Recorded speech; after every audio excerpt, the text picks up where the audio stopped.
ലോകത്തെ സ്വാധീനിക്കുന്ന social media സാമ്രാജ്യങ്ങൾ. ലോകം ഡിജിറ്റലാകുന്നു.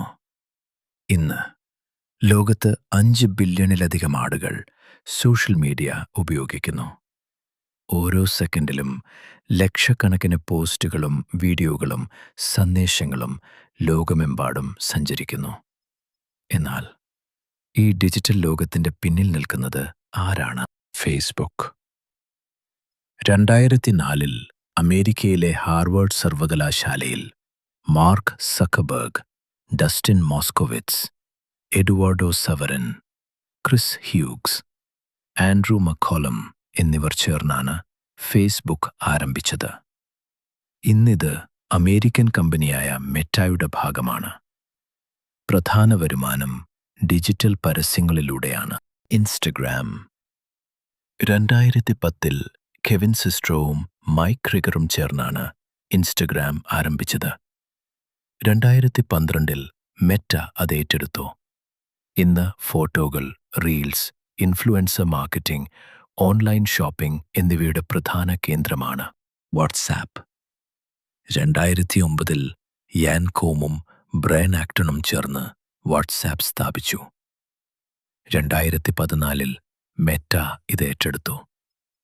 ലോകത്തിലെ ഏറ്റവും വലിയ മെസ്സേജിംഗ് പ്ലാറ്റ്ഫോമുകളിൽ ഒന്നാണ് ഇത്. യൂട്യൂബ്.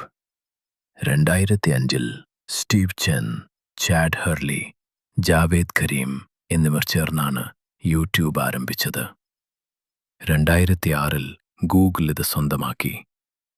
വീഡിയോ പരസ്യങ്ങൾ, പ്രീമിയം സേവനങ്ങൾ, സബ്സ്ക്രിപ്ഷനുകൾ എന്നിവയാണ് പ്രധാന വരുമാന മാർഗങ്ങൾ. എക്സ്.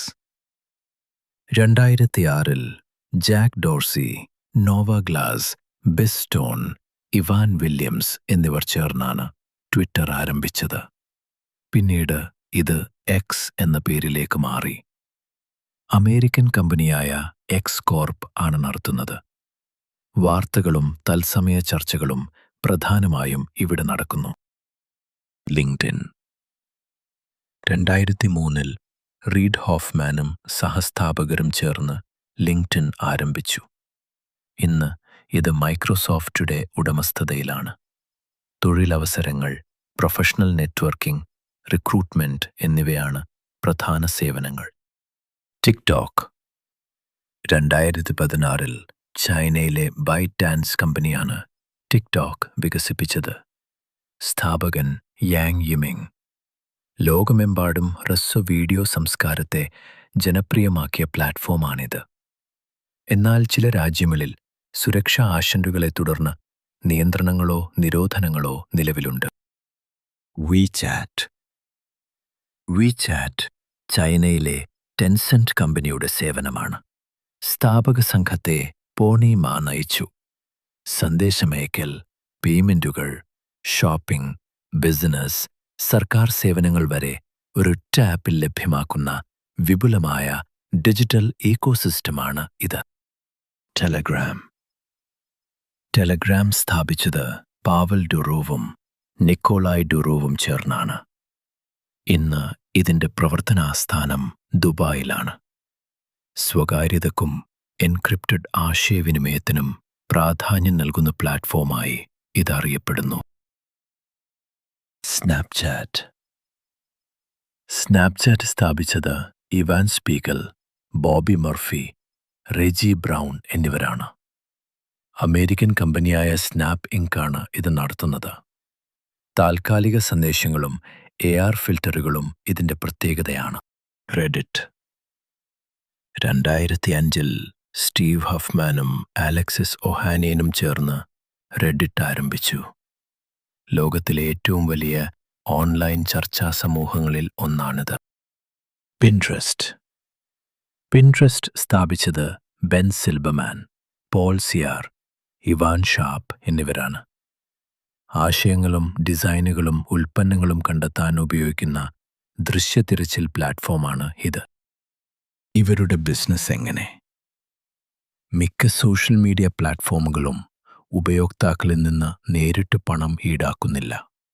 പകരം പരസ്യങ്ങൾ, പ്രീമിയം സബ്സ്ക്രിപ്ഷനുകൾ, ക്ലൗഡ് സേവനങ്ങൾ, ക്രിയേറ്റർ ടൂളുകൾ, ബിസിനസ് അക്കൗണ്ടുകൾ, ഡാറ്റയെ അടിസ്ഥാനമാക്കിയുള്ള പരസ്യ ലക്ഷ്യനിർണ്ണയം എന്നിവയിലൂടെയാണ് വരുമാനം നേടുന്നത്. ഡിജിറ്റൽ പരസ്യ സമ്പദ് വ്യവസ്ഥ. ലോകത്തിലെ ഏറ്റവും വലിയ ഡിജിറ്റൽ പരസ്യ വിപണിയുടെ വലിയൊരു പങ്ക് മെറ്റായും ഗൂഗിളും നിയന്ത്രിക്കുന്നു. കോടിക്കണക്കിന് ബിസിനസ്സുകൾ ഉപഭോക്താക്കളെ കണ്ടെത്താൻ ഈ പ്ലാറ്റ്ഫോമുകളെ ആശ്രയിക്കുന്നു. Creator ecosystem. വീഡിയോ നിർമ്മാതാക്കൾ, ഇൻഫ്ലുവൻസർമാർ, അധ്യാപകർ, സംഗീതജ്ഞർ, ചെറുകിട സംരംഭകർ. ഇന്ന് കോടിക്കണക്കിന് ആളുകൾ സോഷ്യൽ മീഡിയയെ വരുമാനമാർഗമായി ഉപയോഗിക്കുന്നു. ഇ-കൊമേഴ്സ്. ഉൽപ്പന്നങ്ങൾ കണ്ടെത്തൽ മുതൽ വാങ്ങൽ വരെ സോഷ്യൽ മീഡിയ ഇന്നൊരു വലിയ ഇ-കൊമേഴ്സ് കവാടമായി മാറിയിരിക്കുന്നു. ലൈവ് ഷോപ്പിംഗ്, ഡിജിറ്റൽ സ്റ്റോറുകൾ, സോഷ്യൽ കൊമേഴ്സ് എന്നിവ അതിവേഗം വളരുന്നു. വാർത്തയും രാഷ്ട്രീയം. വാർത്തകൾ അതിവേഗം പ്രചരിപ്പിക്കുന്ന ശക്തമായ മാധ്യമങ്ങളാണ് സോഷ്യൽ മീഡിയ. അതോടൊപ്പം തെറ്റായ വിവരങ്ങൾ പ്രചരിക്കുന്നത് തടയുക എന്നത് വലിയ വെല്ലുവിളിയുമാണ്.